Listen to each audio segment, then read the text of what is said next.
अच्छा सुनो, सब्सक्राइब करते वक्त ना घंटी बजा देना ताकि जब मैं ऑनलाइन आऊँ तो तुम्हारे फोन की भी नमस्कार दोस्तों, आप सभी का स्वागत है हमारे YouTube चैनल पर। तो दोस्तों आज हम बात करेंगे डीएलएड बीटीसी द्वितीय सेमेस्टर। तो दोस्तों इस वीडियो में हम डिस्कस करने वाले आज हम लोग प्रारंभिक शिक्षा के नवीन प्रयास। तो दोस्तों ये हमारी वीडियो सीरीज की आज पार्ट 2 है। और दोस्तों इस वीडियो में हम लोग अति लघुत्तरीय प्रश्नों को कवर करेंगे और पेपर की दृष्टि से जितने भी महत्वपूर्ण प्रश्न होंगे सबको हम देखेंगे। तो दोस्तों हमने जैसा पार्ट 1 में आपके बहुविकल्पीय प्रश्नों को देखा था, पार्ट 2 में आज आप लोग अति लघुत्तरीय देखेंगे और पार्ट 3 में दोस्तों हमारे लघुत्तरीय प्रश्न देखे जाएंगे। तो बस हम लोग 3 वीडियोस दोस्तों कवर करेंगे। 3 वीडियोस में आपका पूरा सिलेबस कंप्लीट होगा। और आपको जैसा बताते दोस्तों, ये जो आपका पेपर आता है ये आपका 50 नंबर का आता है, जिसमें से दोस्तों आपके 15 नंबर के बहुविकल्पीय प्रश्न, 15 नंबर के अति लघुत्तरीय प्रश्न और 20 नंबर के लघुत्तरीय प्रश्न पूछे जाते हैं। तो 25 नंबर दोस्तों आपको पास होने के लिए नंबर लाने पड़ते हैं। तो आपकी इस वीडियो से आपको 15 नंबर के बहुविकल्पीय प्रश्नों का फायदा मिलेगा, 15 नंबर के अति लघुत्तरीय, और हो सकता है कुछ आपको दोस्तों लघुत्तरीय प्रश्नों का फायदा मिले। तो आप इस वीडियो को शुरू से लेकर अंत तक देखिएगा, एक भी प्रश्न आपको छोड़ना नहीं है। नोट्स बनाना तो आप बना सकते हैं। और अगर अभी तक आप लोग हमारे यूट्यूब चैनल पर नए हो तो चैनल को पहले सब्सक्राइब कर लीजिए, जिससे आने वाली वीडियो के हर एक नोटिफिकेशन आपको सबसे पहले मिले। और इस वीडियो को अधिक से अधिक अपने दोस्तों के साथ व्हाट्सएप ग्रुप में शेयर भी कर दीजिएगा। तो चलिए दोस्तों वीडियो को शुरू करते हैं। तो दोस्तों चलिए शुरू करते हैं आज के अति लघुत्तरीय प्रश्नों को। तो पहला प्रश्न क्या रहा हमारा कि राष्ट्रीय पाठ्यचर्या की रूपरेखा 2005 नामक दस्तावेज तैयार करने के लिए जो संचालन समिति गठित की गई थी, उसके अध्यक्ष कौन थे? तो इसका दोस्तों जो आंसर होगा हमारा प्रोफेसर यशपाल। ठीक है, दूसरा क्वेश्चन दोस्तों हमारा क्या रहा, ऑपरेशन ब्लैक बोर्ड योजना कब लागू की गई थी? तो दोस्तों ये योजना आपका 1987-1988 में लागू की गई।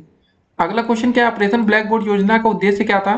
तो देखिए ऑपरेशन ब्लैक बोर्ड योजना का उद्देश्य प्राथमिक विद्यालयों में पाठ्य सामग्री तथा शिक्षण उपकरण जैसी न्यूनतम आवश्यकताओं सुविधाओं की व्यवस्था को सुनिश्चित करना है। फिर हमारा अगला प्रश्न क्या रहा, सेवारत अध्यापकों का विस्तृत अभिविन्यास कार्यक्रम या पी मोस्ट का उद्देश्य क्या था?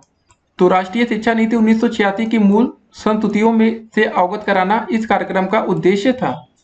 एसओपीटी का कार्यक्रम का दोस्तों आपको पूरा नाम बताना है। तो एसओपीटी कार्यक्रम का पूरा नाम होता है प्राथमिक अध्यापकों का विशेष अनुस्थापन कार्यक्रम है। एसओपीटी किस स्तर के अध्यापकों हेतु संचालित की गई थी? तो दोस्तों ये जो संचालित किया गया था ये प्राथमिक विद्यालय के अध्यापकों हेतु किया गया था। फिर हमारा अगला प्रश्न क्या रहा, बेसिक शिक्षा परियोजना कब से प्रभावी थी? तो ये दोस्तों आपकी 5 अक्टूबर 1993 से प्रभावी थी। फिर हमारा अगला प्रश्न क्या रहा कि बेसिक शिक्षा परियोजना के कितने अंग हैं? तो बेसिक शिक्षा परियोजना के कुल दोस्तों आपके 3 अंग हैं। पहला दोस्तों संस्थागत क्षमता में वृद्धि, दूसरा गुणवत्ता में सुधार तथा पूर्णता, तीसरा दोस्तों आपका बेसिक शिक्षा तक पहुंच सुनिश्चित करना। फिर दोस्तों हम बात करेंगे, अगला क्वेश्चन देखेंगे कि नई शिक्षक प्रशिक्षण संस्थाओं को विकसित करने का दायित्व किसे सौंपा गया? यह दायित्व दोस्तों प्रत्येक जिले की जिला शिक्षा एवं प्रशिक्षण संस्थाओं डाइट पर है। ठीक है, आपके दोस्तों डाइट कॉलेज में बच्चे होते हैं उन पर होता है ये, मतलब वहाँ के टीचर्स पर दोस्तों के अच्छे बच्चों को तैयार करना। फिर अगला क्वेश्चन हमारा क्या रहा, डीपीईपी का पूरा नाम क्या है? जिला प्राथमिक शिक्षा कार्यक्रम। अगला क्वेश्चन, जिला प्राथमिक शिक्षा कार्यक्रम कब प्रारंभ हुआ था? तो जिला प्राथमिक शिक्षा कार्यक्रम दोस्तों 1994 में प्रारंभ हुआ। वर्ष 1997 में डीपीईपी द्वितीय के अंतर्गत उत्तर प्रदेश के कितने जिले चुने गए थे? तो दोस्तों आपके इसमें कुल 22 जिले चुने गए। स्कूल रेडीनेस कार्यक्रम का क्या अर्थ होता है? देखिए दोस्तों इसे विद्यालय शिक्षा की तैयारी कहते हैं। इसका पूरा दूसरा नाम मतलब दोस्तों होता है आपका विद्यालयोन्मुख कार्यक्रम है। ठीक है ना, इसको क्या बोलते हैं हम लोग पहले समझ जाइए। विद्यालय शिक्षा की तैयारी कहते हैं और इसका दूसरा नाम भी याद रखिएगा। फिर विद्यालयोन्मुखी कार्यक्रम का क्या तात्पर्य है? तो विद्यालयोन्मुख कार्यक्रम का अर्थ है विद्यालय की ओर उन्मुख करने वाला कार्यक्रम, अर्थात वह कार्यक्रम जिसके द्वारा बच्चे विद्यालय के प्रति आकर्षित हो। फिर अगला क्वेश्चन, विद्यालयोन्मुखी कार्यक्रम की संकल्पना क्या है? इसको आपको बताना है। इस कार्यक्रम के अंतर्गत कक्षा 1 के प्रारंभिक 6 सप्ताह से 2 माह की अवधि तक उन बच्चों को पूर्व प्राथमिक शिक्षा के अनुभव दिए जाते हैं और उन्हें विद्यालय के लिए तैयार किया जाता है। इसलिए इस कार्यक्रम को स्कूल रेडीनेस कार्यक्रम भी कहते हैं। ठीक है ना, याद रखिए रेडीनेस। संपूर्ण साक्षरता अभियान के अंतर्गत सर्वप्रथम साक्षर होने वाला राज्य कौन सा है? तो इसका आंसर होगा दोस्तों हमारा केरल। संपूर्ण साक्षरता अभियान के संचालन के लिए कौन कौन से अभिकरण उत्तरदायी हैं? देखिए जिला शिक्षा समितियां, स्वैच्छिक संगठन तथा अन्य अभिकरण जैसे विश्वविद्यालय अनुदान आयोग, श्रमिक विद्यापीठ एवं नेहरू युवा केंद्र आदि भी महत्वपूर्ण भूमिका निभाते हैं। अगला क्वेश्चन क्या है, सर्व शिक्षा अभियान उत्तर प्रदेश के सभी जनपदों में कब से संचालित किया जा रहा है? तो दोस्तों ये आपका वर्ष 2002 से संचालित किया जा रहा है। फिर सर्व शिक्षा अभियान को वित्तीय सहायता कहाँ से प्राप्त होती है और उनकी सहभागिता का प्रतिशत क्या है। देखिए, इस अभियान को केंद्र सरकार तथा उत्तर प्रदेश सरकार संयुक्त रूप से चलाती है। भारत सरकार 65% तथा राज्य सरकार 35% सहभागिता इसमें देती है। फिर दोस्तों बारी आती है आपकी दोस्तों NPEGEL। ये दोस्तों क्या होता है, मतलब national programme of education for girls at elementary level क्या है। देखिए, इस कार्यक्रम के अंतर्गत बालिका शिक्षा व्यवस्था को अधिक सुदृढ़ करने का प्रयास किया जा रहा है। उनकी उपस्थिति, ठहराव व प्राथमिक शिक्षा की पूर्णता सुनिश्चित कराई जाती है। फिर दोस्तों वही क्वेश्चन, NPEGEL का क्षेत्र आपको बताना है। तो इसमें देखिए, महिला साक्षरता के शैक्षिक दृष्टि से पिछड़े विकासखंड, 10% से कम साक्षरता वाले विकासखंड तथा चयनित शहरी मलिक बस्तियां, ठीक है ना, मलिन बस्तियां दोस्तों होता है। फिर अगला क्वेश्चन क्या है कि स्कूल चलो अभियान किन स्तरों पर आयोजित किया गया। ये देखिए आपका जनपद स्तर पर, ब्लॉक स्तर पर तथा ग्राम स्तर पर आयोजित किया गया। अगला प्रश्न क्या है, स्कूल चलो अभियान कब चलाया जाता है। 1 जुलाई से दोस्तों लेकर 30 जुलाई तक यह चलाया जाता है। कस्तूरबा गांधी बालिका विद्यालय योजना के उद्देश्य क्या है, आपको यह बताना है। बालक बालिकाओं के प्रति समदृष्टि विकसित करना, बालिकाओं के नामांकन व ठहराव को सुनिश्चित करना तथा बालिकाओं को गुणवत्ता युक्त शिक्षा की उपलब्धता हेतु प्रयास। कस्तूरबा गांधी बालिका विद्यालय योजना कब से प्रारंभ की गई। तो दोस्तों यह योजना 2004 और 5 से प्रारंभ की गई। बालक बालिकाओं के अधिकारों को हनन को क्या कहते हैं, इसको बोलते हैं दोस्तों हम लोग बाल श्रम कहते हैं। मध्याह्न भोजन योजना की आवश्यकता क्यों हुई। विद्यालय में बच्चों का ड्रॉप आउट होने के कारण, ठीक है ना। फिर दोस्तों मध्याह्न भोजन योजना केंद्र सरकार द्वारा कब से लागू की गई थी। यह 15 अगस्त 1995 से लागू की गई है। फिर अगला क्वेश्चन, बालक अधिकार कब और किसके द्वारा निर्धारित किया गया। तो संयुक्त राष्ट्र संघ द्वारा 10 दिसंबर 1950 को। फिर अगला क्वेश्चन, शिक्षा अधिकार अधिनियम की कोई 2 विशेषताएं आपको लिखनी है। पहला दोस्तों 6 से लेकर 14 वर्ष के बालकों के लिए एक विद्यालय होना चाहिए। बालकों के शारीरिक मानसिक प्रताड़ना ना दी जाए। बालकों का मतलब भाई आप प्रताड़ना मत दीजिए ना मानसिक लेवल पर। अगला क्वेश्चन है कि बाल शिक्षा अधिकार नियम के अंतर्गत क्या निजी ट्यूशन छूट प्राप्त है। तो दोस्तों ये आपकी कोई भी ऐसी छूट प्राप्त नहीं है, ठीक है, आप निजी ट्यूशन नहीं दे सकते। फिर मैकाले द्वारा अपने विवरण पत्र में कौन सा ध्येय वाक्य लिखा गया है। देखिए, एक अच्छे यूरोपीय पुस्तकालय की एक अलमारी का साहित्य भारत व अरब का संपूर्ण साहित्य के समान है, ठीक है ना। फिर अगला क्वेश्चन क्या है, शिक्षा में छनाई या निस्यंदन सिद्धांत से क्या से आपको यह बताना है। कुछ लोगों को शिक्षा देना ताकि वे अन्य जन साधारण को शिक्षित कर सके। फिर अगला प्रश्न हमारा क्या रहा है कि हंटर कमीशन द्वारा माध्यमिक शिक्षा के क्षेत्र में कौन सी आर्थिक प्रणाली लागू की जो आज भी प्रचलित है। ये दोस्तों आपकी अनुदान प्रणाली है। फिर हमारा अगला प्रश्न क्या रहा, भारतीय शिक्षा को लॉर्ड कर्जन की किन्हीं 2 प्रमुख देनों का उल्लेख आपको करना है। पहला दोस्तों है कि केंद्रीय शिक्षा विभाग की स्थापना, दूसरा भारतीय विश्वविद्यालय आयोग। फिर हमारा अगला प्रश्न क्या रहा कि कोठारी आयोग की नियुक्ति का मुख्य उद्देश्य क्या था। शिक्षा के राष्ट्रीय स्वरूप व शिक्षा के समस्त स्तरों के संबंध में सिद्धांत व नीतियां बनाना। अगला क्वेश्चन क्या रहा कि नई शिक्षा नीति 1986 की किन्हीं 2 प्रमुख विशेषताओं का आपको वर्णन करना है। तो पहला दोस्तों हो जाएगा शैक्षिक अवसरों की समानता, दूसरा केंद्र सरकार की भागीदारी। फिर हमारा अगला प्रश्न क्या रहा, प्रोफेसर यशपाल समिति किस प्रमुख समस्या के लिए गठित की गई थी। तो यह दोस्तों था छात्रों की शैक्षिक बोझ कम करने, अधिगम का स्तर सुधारने के लिए। ये सब क्वेश्चन देखिए 2015 में आपको पूछे गए हैं, तो महत्वपूर्ण भी है। फिर अगला क्वेश्चन क्या है, पी मोस्ट कार्यक्रम का मुख्य उद्देश्य क्या है। तो राष्ट्रीय शैक्षिक नीति 1986 की मूल संस्तुतियों से अवगत कराना। अगला क्वेश्चन है कि NPEGEL कार्यक्रम का मुख्य उद्देश्य लिखने है। तो शिक्षा से वंचित बालिकाओं का स्तर सुधारना, ये लड़कियों के लिए दोस्तों का ध्यान रखिएगा। राष्ट्रीय बाल श्रम परियोजना कब संचालित हुई तथा इसका मुख्य लक्ष्य क्या है। 9वीं पंचवर्षीय योजना 1997 से 2002 में लक्ष्य बाल श्रमिकों का पुनर्वास व बाल श्रम की समस्या को दूर करना। कस्तूरबा गांधी बालिका विद्यालय का संक्षिप्त परिचय आपको देना है। तो बालिकाओं हेतु कस्तूरबा गांधी आवास बनवाना। अगला क्वेश्चन दोस्तों DPEP परियोजना के कार्य आपको लिखना है। प्राथमिक शिक्षा का विस्तार, बालकों में और विद्यालयों में दोस्तों बच्चों का ठहराव होना चाहिए। 2 चीज ध्यान रखिएगा। अगला प्रश्न क्या रहा, कलकत्ता मदरसा किस सन में खुला। सन 1781 में, मतलब प्रथम गवर्नर जनरल वारेन हेस्टिंग्स द्वारा कलकत्ता मदरसा खोला गया। अगला क्वेश्चन है, बनारस संस्कृत कॉलेज कब और किसके द्वारा प्रारंभ हुआ। सन 1791 में जोनायल डंकन के प्रयासों से बनारस संस्कृत कॉलेज प्रारंभ हुआ। अगला क्वेश्चन दोस्तों क्या रहा, राधा कृष्णन आयोग की नियुक्ति कब हुई थी, आपको यह बताना है।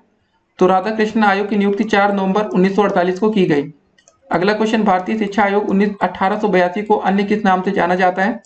तो भारतीय शिक्षा आयोग 1882 को हंटर कमीशन के नाम से भी जाना जाता है। लॉर्ड कर्जन भारत कब आए थे, आपको ये बताना। तो लॉर्ड कर्जन जनवरी 1889 ईस्वी में भारत के गवर्नर जनरल होकर भारत आए थे। भारतीय विश्वविद्यालय आयोग की नियुक्ति कब हुई थी? तो सन 1902 में भारतीय विश्वविद्यालय आयोग की नियुक्ति हुई। फिर भारतीय विश्वविद्यालय अधिनियम का पारित हुआ था सन 1904 ईस्वी में। कर्जन की सरकार ने भारतीयों की परवाह न करते हुए भी भारतीय विश्वविद्यालय अधिनियम पारित कर दिया।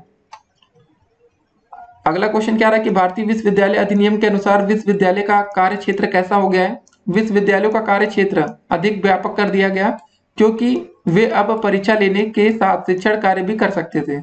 अगला क्वेश्चन क्या रहा है कि संयुक्त राष्ट्रीय शिक्षा नीति में शिक्षक तथा शिक्षक प्रशिक्षण पर क्या विचार व्यक्त किए?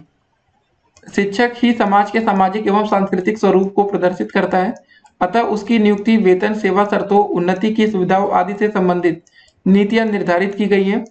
शिक्षक प्रशिक्षण को और अधिक प्रभावशाली बनाने के लिए सेवाकालीन शिक्षा पर विशेष बल दिया गया है। अगला प्रश्न क्या है हमारा, राष्ट्रीय शिक्षा नीति 1992 से क्या तात्पर्य है? तो राष्ट्रीय शिक्षा नीति से तात्पर्य वह नीति से जो कि किसी राष्ट्र विशेष में शिक्षा के आधार, मापदंडों एवं शैक्षिक गतिविधियों के सफल एवं दीर्घकालिक परिणाम परक उत्थान को स्थापित करती है। अगला क्वेश्चन, राष्ट्रीय शिक्षा नीति 1992 में व्यवसायीकरण को उचित माना है या नहीं? देखिए, शिक्षा का व्यवसायीकरण करना एवं इस संदर्भ में माध्यमिक शिक्षा स्तर के पाठ्यक्रम में व्यवसायीकरण पर विशेष बल देना माना गया है। वैज्ञानिक तथा प्राविधिक परिवर्तन के विषय में राष्ट्रीय शिक्षा नीति 1992 ने क्या कहा है? आधुनिक युग में विभिन्न वैज्ञानिक एवं प्राविधिक परिवर्तन के संदर्भ में जनशक्ति को जागृत करना एवं उनके उपयोग के लिए शिक्षा के विभिन्न स्तरों पर छात्रों को उनकी जानकारी प्रदान करना है। अगला क्वेश्चन क्या रहा, जनार्दन रेड्डी समिति ने नवोदय विद्यालय के संबंध में क्या कहा है? नवोदय विद्यालय योजना जारी रखी जाए एवं प्रत्येक जनपद में एक नवोदय विद्यालय की स्थापना की जाए। अगला क्वेश्चन क्या है कि विद्यालयों की गुणवत्ता के संबंध में जनार्दन रेड्डी समिति ने क्या कहा है? समस्त विद्यालयों की गुणवत्ता को प्रत्येक स्तर पर सुधारना चाहिए एवं विद्यालय स्तरों पर फैली विषमताओं को दूर करने की आवश्यकता है। फिर अगला क्वेश्चन, आंगनबाड़ी कार्यक्रम के विषय में जनार्दन रेड्डी समिति ने क्या कहा? देखिए, आंगनबाड़ी कार्यक्रम को और अधिक मजबूत बनाया जाए, बच्चों की देखभाल एवं परिवार कल्याण, पोषण व स्वास्थ्य को बेहतर बनाने के उपाय खोजे जाए। फिर हमारा अगला प्रश्न क्या रहा कि नव साक्षरों के विषय में रेड्डी समिति ने क्या कहा है? नव साक्षरों के लिए सतत शिक्षा कार्यक्रम चलाए जाने की आवश्यकता है। साक्षरता अभियान को और अधिक गतिशील बनाए जाने की आवश्यकता है। फिर अगला क्वेश्चन दोस्तों हमारा क्या रहा कि प्रोफेसर यशपाल समिति किस समस्या के लिए गठित हुई थी? तो जीवन पर्यंत स्वाध्याय तथा कौशल विकसित करने की क्षमता निर्माण समिति अधिगम की गुणवत्ता में सुधार करते हुए सभी स्तरों के स्कूली छात्रों, विशेषकर छोटे बच्चों पर पढ़ाई के बोझ को कम करने के उपायों में सलाह देने के लिए। अगला क्वेश्चन, हमारी शिक्षा व्यवस्था की बड़ी त्रुटि क्या है? हमारी शिक्षा व्यवस्था में एक बड़ी त्रुटि यह है कि अधिक पढ़ाई कराई जाती है परंतु बच्चे बहुत कम सीखते या समझते हैं। अगला क्वेश्चन, जिस बोझ को हम अध्ययन करना चाहते हैं वह क्या है? जिस बोझ का अध्ययन करना चाहते हैं वह न केवल भौतिक बोझ है बल्कि सीखने का भी बोझ है, जो भी स्थानों पर विभिन्न प्रकार के विद्यालयों में पढ़ने वाले सभी बच्चों पर है। बचपन में ही बच्चों के लिए व्यवस्था क्या है? देखिए, बचपन के शुरू के दिनों से ही बच्चे, विशेषकर मध्यम वर्गों के बच्चे, गृह कार्य, ट्यूशन तथा विभिन्न प्रकार की कोचिंग कक्षाओं में भाग लेने के लिए विवश हो जाते हैं। अवकाश तो उनके लिए दुर्लभ वस्तु हो गया है। अगला क्वेश्चन दोस्तों क्या है कि बच्चों की पढ़ाई का लक्ष्य क्या हो गया है? पाठ्यक्रम को पूरा करना ही अपने आप में लक्ष्य बन गया है प्रतीत होता है। इसका शिक्षा के दार्शनिक व सामाजिक लक्ष्यों से कोई सरोकार नहीं रहा है। अगला क्वेश्चन, स्कूली शिक्षा इस समय लाभप्रद है या नहीं? स्कूल जाने वाले अधिकतर बच्चों के लिए स्कूली शिक्षा नीरस, बोझिल, अरुचिकर तथा कटु अनुभव प्रदान करने वाली प्रतीत होती है। अगला क्वेश्चन क्या रहा हमारा कि हमारी परीक्षा प्रणाली का उद्देश्य क्या होता है? स्कूलों में परीक्षा उत्तीर्ण करने पर अधिक महत्व दिया जाता है। हमारी परीक्षा प्रणाली केवल रटने की क्षमता की जांच कर पाती है, परीक्षा के द्वारा भय उत्पन्न होता है। अगला क्वेश्चन क्या दोस्तों, पी मोस्ट कार्यक्रम को ऑपरेशन ब्लैक बोर्ड में परिवर्तित करने का निर्णय कब लिया गया था? देखिए, ऑपरेशन ब्लैक बोर्ड योजना के अंतर्गत विद्यालयों को न्यूनतम शिक्षण सामग्री उपलब्ध करा देने से के उपरांत वर्ष 2000 मतलब 1990 के विस्तृत अभिविन्यास कार्यक्रम पी मोस्ट सामान्य को P most operation black board में परिवर्तित कर देने का निर्णय लिया गया। अब दोस्तों हमारा अगला प्रश्न क्या रहा है कि प्राथमिक शिक्षकों का विशेष अनुस्थापन कार्यक्रम SOPT किस वर्ष प्रारंभ किया गया? तो भारत सरकार के मानव संसाधन विकास मंत्रालय के अंतर्गत प्राथमिक विद्यालय के अध्यापकों की विशेष अनुस्थापन हेतु चलाई जा रही आयोजित योजना को SOPT के नाम से जाना जाता है। इस कार्यक्रम का आरंभ वर्ष 1993 से 94 में किया गया। फिर हमारा अगला प्रश्न क्या है कि SOPT कार्यक्रम में प्रति वर्ष कितने प्राथमिक अध्यापकों को प्रशिक्षित करने का लक्ष्य लिया गया था? प्रति वर्ष 204.5 लाख प्राथमिक अध्यापकों को प्रशिक्षित करने का लक्ष्य प्रति वर्ष था एवं 1993 से 94 में यह कार्यक्रम प्रारंभ किया गया। अगला क्वेश्चन क्या है कि उत्तर प्रदेश बेसिक शिक्षा परियोजना का मुख्य उद्देश्य क्या है, आपको यह बताना है। तो इस परियोजना के अंतर्गत 300 की आबादी तथा 1.5 किलोमीटर की दूरी पर प्राथमिक विद्यालयों या वैकल्पिक शिक्षा केंद्रों को खोलना शामिल किया गया था तथा लगभग 5000 ग्रामीण की क्षेत्र की आबादी पर सतत शिक्षा की सुविधा प्रदान करना भी शामिल था। अगला प्रश्न क्या रहा हमारा, उत्तर प्रदेश बेसिक शिक्षा परियोजना का मुख्य कार्य आपको बताना है। इसके अंतर्गत राज्य, जनपद तथा स्थानीय स्तर पर विभिन्न इकाइयों के माध्यम से पूरे राज्य के क्षेत्र लेकर 14 के 100% बच्चों का नामांकन करना तथा विद्यालय सुविधाओं का नियोजन एवं प्रबंध करना शामिल है। अगला क्वेश्चन दोस्तों, DPEP परियोजना के 2 कार्य आपको बताने हैं। इसके 2 कार्य देखते हैं। पहला दोस्तों आता है भौतिक एवं अकादमिक क्षेत्रों में क्षमता संवर्धन करना, प्राथमिक शिक्षा का विस्तार करना। दूसरा, विद्यालयों में बच्चों का ठहराव बढ़ाना तथा उनके हास्य अवरोध में कमी लाना है। फिर अगला प्रश्न क्या रहा है, DPEP परियोजना के उद्देश्य आपको बताना है। ठीक है ना। 6 से लेकर 11 वर्ष के सभी बच्चों का 100% विद्यालय सुविधा उपलब्ध कराना, सामान्य वर्ग की तुलना में बालिकाओं तथा अपवंचित वर्ग के बच्चों का विद्यालयों में नामांकन, धारण तथा संप्राप्ति को 5% तक कम करना था। अगला क्वेश्चन क्या है कि विद्यालय शिक्षा की तैयारी क्या है, इसको देखते हैं।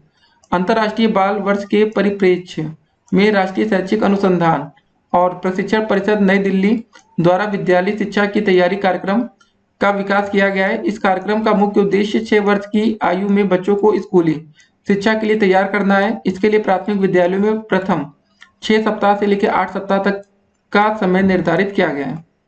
अगला क्वेश्चन दोस्तों क्या है, संपूर्णता साक्षरता अभियान का प्रेरक वाक्य क्या है, इसको जरा देखते हैं। तो इसका दोस्तों प्रेरक वाक्य एक पढ़ाए एक है।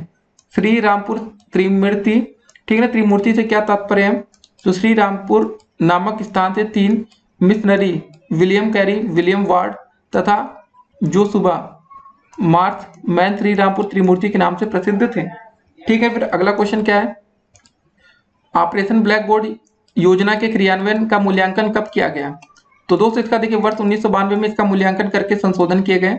अगला क्वेश्चन क्या, ऑपरेशन ब्लैक बोर्ड योजना का उद्देश्य क्या था? इस योजना का उद्देश्य प्राथमिक विद्यालयों में कमरों, पाठ्य सामग्री तथा शिक्षण उपकरण जैसी सुविधाएं उपलब्ध कराना था। पी मोस्ट कार्यक्रम में क्या व्यवस्था की गई, इसको बताना है। देखिए पी मोस्ट कार्यक्रम में विद्यालयों के अध्यापकों की विस्तृत एवं सघन प्रशिक्षण की व्यवस्था की गई। उत्तर प्रदेश सभी के लिए शिक्षा परियोजना का मूल्य कार्य क्या है? देखिए दोस्तों उक्त परियोजना के मूलतः 2 कार्य हैं, प्रबंधकीय व्यवस्था तथा अकादमिक व्यवस्था। अगला क्वेश्चन क्या है, जिला प्राथमिक शिक्षा कार्यक्रम प्रथम कब प्रारंभ हुआ? तो जिला प्राथमिक शिक्षा कार्यक्रम दोस्तों प्रथम का प्रारंभ वर्ष 1997 से हुआ था। फिर जिला प्राथमिक शिक्षा कार्यक्रम किसकी सहायता से संचालित किया गया? तो जिला प्राथमिक शिक्षा कार्यक्रम DPEP विश्व बैंक की वित्तीय सहायता से प्रारंभ किया गया। राष्ट्रीय साक्षरता मिशन की स्थापना कब हुई थी? तो 5 मई 1988 को राष्ट्रीय साक्षरता मिशन की स्थापना राष्ट्रीय स्तर पर की गई थी। अगला क्वेश्चन, प्राथमिक स्तरीय राष्ट्रीय बालिका शिक्षा योजना की संकल्पना कब की गई? इस परियोजना की संकल्पना सर्व शिक्षा अभियान के अंतर्गत सितंबर 2003 में की गई। अगला क्वेश्चन है, कस्तूरबा गांधी बालिका विद्यालय में किन बालिकाओं का प्रावधान है? तो बालिका शिक्षा के अंतर्गत बाहर से बालिका, बाहर की मतलब बालिकाओं विशेषकर शाला त्यागी बालिकाओं हेतु कस्तूरबा गांधी आवासीय बालिका विद्यालय की स्थापना का प्रावधान है। आरंभिक बाल्यकाल शिक्षा और बाल्य माध्यम प्रयोगशाला परियोजना ECCE किसकी सहायता से चल रही है? देखिए यूनिसेफ की वित्तीय सहायता से राष्ट्रीय शैक्षिक अनुसंधान और प्रशिक्षण परिषद NCERT के निर्देशन में यह योजना 10 राज्यों में चल रही है।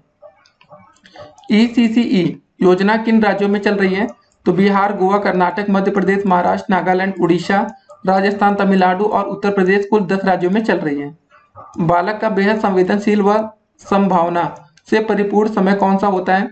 देखिए प्रारंभ के 8 साल यानी 6 से लेकर 14 वर्ष का समय सभी बच्चों जाति लिंग वर्ग समुदाय के भेदभाव के बिना शिक्षा के अवसर प्राप्त होने का तात्पर्य क्या है? प्रारंभिक शिक्षा का सार्वभौमिकरण। अगला क्वेश्चन क्या है? वर्तमान में कौन सी शिक्षा मतलब कौन सी दोस्तों कक्षा तक की शिक्षा अनिवार्य प्रारंभिक शिक्षा के रूप में स्वीकार की गई है? तो वो कक्षा 1 से लेकर कक्षा 8 तक की। फिर अगला क्वेश्चन, स्वतंत्रता से पूर्व जन साधारण की शिक्षा पर किस किस ने बल दिया? तो हंटर कमीशन एवं वुड डिस्पैच। फिर अगला क्वेश्चन, स्वतंत्रता के पश्चात प्रारंभिक शिक्षा को अनिवार्य व सर्वसुलभ बनाने का प्रथम प्रयास किसका था? तो 1893 में बड़ौदा नरेश सियाजी राव गायकवाड़ का था। ठीक है दोस्तों, किसका था? गायकवाड़ का। अगला क्वेश्चन है, क्या बड़ौदा नरेश सियाजी राव गायकवाड़ के बाद किसका प्रयास था? तो 1910 में गोखले के अनिवार्य शिक्षा का प्रस्ताव केंद्रीय मंत्रिमंडल में प्रेषित किया गया था। अगला क्वेश्चन, संविधान में अनुच्छेद 45 में निःशुल्क व अनिवार्य शिक्षा का लक्ष्य किस वर्ष रखा गया था? तो दोस्तों ये आपका रखा गया था 1950 में। अगला क्वेश्चन दोस्तों हमारा क्या रहा कि प्रारंभिक शिक्षा को अनिवार्य व सर्वजन सुलभ बनाने का उद्देश्य क्या है? देखिए, सभी बच्चों का नामांकन, सभी बच्चों का विद्यालय में ठहराव तथा गुणवत्तापूर्ण शिक्षा प्रदान करना। अगला क्वेश्चन, राष्ट्रीय शिक्षा नीति 1986 तथा एक्शन प्लान 1992 में किस बात पर जोर दिया गया है? तो समाज के सभी वर्ग के बच्चों के लिए प्राथमिक शिक्षा की सुविधा सुलभ कराने तथा शिक्षा के सार्वभौमिकरण हेतु संपूर्ण राष्ट्र में प्राथमिक शिक्षा के स्तर में एकरूपता लाने पर बल दिया गया है। अगला क्वेश्चन, उत्तर प्रदेश बेसिक शिक्षा अधिनियम कब लागू हुआ था? यह अधिनियम 25 जुलाई 1972 से प्रभावी माना गया है। फिर इस अधिनियम के अनुसार उत्तर प्रदेश बेसिक शिक्षा परिषद का गठन कब हुआ था? उत्तर प्रदेश बेसिक शिक्षा परिषद का गठन 25 जुलाई 1972 से प्रभावी माना गया है। अगला क्वेश्चन क्या रहा हमारा कि सुप्रीम कोर्ट के आदेश से पका हुआ भोजन उपलब्ध कब से कराया गया? 1 सितंबर 2004 से पका हुआ भोजन उपलब्ध कराया गया है। जिला प्राथमिक शिक्षा कार्यक्रम के प्रमुख पक्ष क्या है? भवन तथा शैक्षिक संस्था से को सुदृढ़ करना, गुणवत्ता को सुनिश्चित करना, प्राथमिक शिक्षा तक पहुंच का विस्तार होना। अगला क्वेश्चन क्या है? हमारी संसद ने 86वें संविधान संशोधन अधिनियम द्वारा अनुच्छेद 45 को क्या रूप दिया? अनुच्छेद 45 की विषय वस्तु को विस्तृत रूप से देकर प्राथमिक शिक्षा को अनुच्छेद 21 के तहत मूल अधिकार बना दिया। अगला क्वेश्चन क्या दोस्तों? अनुच्छेद 51 का में क्या प्रावधान है? अनुच्छेद 51 का के अनुसार माता पिता का यह कर्तव्य है कि वे अपने बच्चों के लिए शिक्षा का अवसर प्रदान करें। शिक्षा का अधिकार अधिनियम कब से लागू हुआ? 1 अप्रैल 2010 से। निःशुल्क और अनिवार्य शिक्षा का अधिकार अधिनियम जम्मू कश्मीर को छोड़कर पूरे भारतवर्ष में लागू कर दिया गया। अब तो दोस्तों हो सकता है कि आपके जम्मू कश्मीर में भी होगा, क्योंकि आपको पता है ना, अब सब कुछ धारा 370 हट चुका है। फिर अगला क्वेश्चन क्या दोस्तों हमारा कि शिक्षा प्रणाली बाल केंद्रित होने से क्या तात्पर्य है? देखिए, इस प्रणाली में गुरु का स्थान आधिकारिक न होकर मार्गदर्शक का हो जाता है। राष्ट्रीय पाठ्यचर्या की रूपरेखा 2005 किस आधार पर बनी? 1993 में दोस्तों बनी शिक्षा बिना बोझ के रिपोर्ट के आधार पर पाठ्यचर्या की समीक्षा के उपरांत यह रूपरेखा बनी। अगला क्वेश्चन क्या हमारा? राष्ट्रीय अध्यापक शिक्षा परिषद की स्थापना कब हुई थी? तो इसकी स्थापना 1995 में हुई। राष्ट्रीय अध्यापक शिक्षा परिषद का मुख्यालय कहाँ पर है? तो दोस्तों इसका जो मुख्यालय हमारा नई दिल्ली में है। फिर दोस्तों देखिए, ITI 2009 अधिनियम में शिक्षक अपने दायित्व एवं भूमिका को सही ढंग से पूर्ण कर सके, इसके लिए क्या व्यवस्था की गई? तो जनगणना, आपदा राहत कार्य, चुनाव के अतिरिक्त उन्हें किसी गैर शैक्षिक कार्य में नहीं लगाया जाएगा। ठीक है ना। फिर शांति के लिए शिक्षा पर किस दस्तावेज में बल दिया गया है? राष्ट्रीय पाठ्यचर्या की रूपरेखा NCF 2005 में इस पर विशेष बल दिया गया है। राष्ट्रीय पाठ्यचर्या की रूपरेखा के प्रथम अध्याय का क्या नाम है? तो दोस्तों इसके प्रथम अध्याय का नाम परिप्रेक्ष्य है। राष्ट्रीय पाठ्यचर्या की रूपरेखा के द्वितीय अध्याय का नाम दोस्तों बताना है, तो इसके द्वितीय अध्याय का नाम सीखना और ज्ञान है। इसके दोस्तों तृतीय अध्याय का नाम पूछा गया, मतलब राष्ट्रीय पाठ्यचर्या की रूपरेखा के तृतीय अध्याय का नाम बताइए। तो इसके तृतीय अध्याय का नाम दोस्तों पाठ्यचर्या क्षेत्र, स्कूल की अवस्थाएं और आकलन है। फिर राष्ट्रीय पाठ्यचर्या की रूपरेखा के चतुर्थ अध्याय का नाम आपको बताना है, तो इसके चतुर्थ अध्याय का नाम विद्यालय एवं कक्षा का वातावरण है। और दोस्तों फिर इसके पंचम अध्याय का नाम पूछा गया है, तो इसके पंचम अध्याय का नाम व्यवस्थागत सुधार है। फिर हमारा अगला क्वेश्चन आता है NCERT का पूरा नाम लिखिए। तो देखिए, राष्ट्रीय शैक्षिक अनुसंधान एवं प्रशिक्षण परिषद। फिर दोस्तों NCERT की स्थापना कब हुई थी? तो 1 सितंबर 1961 में NCERT की स्थापना हुई है। अगला क्वेश्चन आता है कि NCERT का हमें पूरा नाम क्या है और यह किस प्रकार की शिक्षा पर नियंत्रित करती है? तो दोस्तों देखिए, इस संस्था का नाम राष्ट्रीय अध्यापक शिक्षा परिषद है। यह अध्यापक शिक्षा के मानकों तथा मानदंडों का निर्धारण, मान्यता एवं शिक्षक शिक्षा पद्धति को सुदृढ़ बनाने का कार्य करती है। उत्तर प्रदेश राज्य शिक्षा संस्थान किस नगर में है? तो दोस्तों यह संस्थान आपका इलाहाबाद या प्रयागराज में है। उत्तर प्रदेश में आप प्रयागराज ही लिखिएगा। उत्तर प्रदेश में शैक्षिक परामर्श एवं मार्गदर्शन कौन प्रदान करता है? तो राज्य शैक्षिक अनुसंधान एवं प्रशिक्षण परिषद उत्तर प्रदेश लखनऊ प्रदान करता है। उत्तर प्रदेश में बीटीसी की परीक्षाएं आयोजित करने का दायित्व किसका है? तो दोस्तों आपको पता होगा पीएनपी या परीक्षा नियामक प्राधिकारी उत्तर प्रदेश इलाहाबाद। ठीक ना, आप लोग हमेशा सुनते होंगे पीएनपी। अगला प्रश्न दोस्तों हमारा क्या रहा है कि राज्य हिंदी संस्थान कहाँ पर है? तो ये दोस्तों आपके वाराणसी में स्थित। फिर अगला क्वेश्चन क्या रहा है कि बेसिक शिक्षा परिषद का संबंध किस कक्षा तक की शिक्षा से है? तो दोस्तों ये 8वीं कक्षा तक की शिक्षा से है। जिला शिक्षा एवं प्रशिक्षण संस्थान डाइट की स्थापना कब हुई थी? तो राष्ट्रीय शिक्षा नीति 1986 के अनुसार अक्टूबर 1987 में इसकी स्थापना हुई। प्रधानाध्यापक के शैक्षिक दायित्व कौन से हैं? इसका देखिए अध्यापन हो गया, मूल्यांकन, विद्यालय का प्रबंधन। प्रधानाध्यापक के प्रशासनिक दायित्व आपको लिखना है। विद्यालय का प्रशासन, शिक्षकों का कार्य विभाजन तथा वेतन संबंधी कार्य हो गया। अगला क्वेश्चन, विद्यालय प्रबंध समिति का गठन किस अधिनियम के अंतर्गत किया गया है? निःशुल्क तथा अनिवार्य बाल शिक्षा अधिनियम 2009 की धारा 21 के अंतर्गत। फिर अगला क्वेश्चन क्या रहा दोस्तों हमारा, विद्यालय प्रबंध समिति के कुल कितने सदस्य होंगे तथा इनमें माता पिता या संरक्षक कितने होंगे? विद्यालय प्रबंध समिति के 15 सदस्य होंगे, जिनमें 211 सदस्य बालकों के माता पिता अथवा संरक्षक होंगे, किंतु आधे सदस्य महिलाएं होंगी। ठीक है दोस्तों, अब देखते हैं आज का अगला प्रश्न। तो दोस्तों अगला क्वेश्चन क्या रहा हमारा कि विद्यालय अनुश्रवण से क्या तात्पर्य है, आपको ये बताना है। देखिए शैक्षिक उन्नयन हेतु किसी भी सुधार कार्यक्रम हेतु आयोजित बैठक, पर्यवेक्षण, निरीक्षण, दिए गए सुझाव एवं सलाह आदि अनुश्रवण के अंतर्गत आते हैं। फिर अगला क्वेश्चन, विद्यालय विकास योजना क्या, इसको जरा देखते हैं। तो विद्यालय विकास योजना वर्तमान स्थिति के सापेक्ष विद्यालय की कार्य प्रणाली में सुधार लाने की एक योजना है। फिर अगला क्वेश्चन, मीना मंच का गठन क्यों किया गया है? देखिए उत्तर प्रदेश राज्य परियोजना परिषद द्वारा प्रदेश में बालिका शिक्षा को बढ़ावा देने के लिए प्रत्येक जनपद में उच्च प्राथमिक स्तर पर मीना मंच का गठन किया गया है। इसका गठन दोस्तों देखिए NPEGEL मतलब national programme of education for girls at elementary level के अंतर्गत हुआ है। अगला क्वेश्चन, मीना मंच के आपको उद्देश्य बताने। इसके उद्देश्य जरा हम लोग देखते हैं कि देखिए पहला उद्देश्य है कि बालिकाओं की अभिव्यक्ति क्षमता, दूसरा नेतृत्व तथा सहयोग की भावना का विकास होना, बालिकाओं को शिक्षा से जोड़ना, चौथा है रचनात्मक लेखन तथा चिंतन की आदत, पांचवा विभिन्न जीवन कौशलों का विकास, छठा है दोस्तों बाल एवं महिला अधिकारों का ज्ञान, सातवां बाल विकास की रोकथाम, ठीक है, बाल विवाह मतलब, ठीक है, आठवां दोस्तों बचत हेतु प्रोत्साहन। तो सातवां जरा ध्यान रखिएगा, बाल विवाह की रोकथाम है, ठीक है ना, कि शादी ना होने पाए बचपन में। फिर अगला क्वेश्चन दोस्तों क्या है कि अभिभावक शिक्षक संघ की बैठक कब होनी आवश्यक है? प्रत्येक माह में शनिवार या रविवार।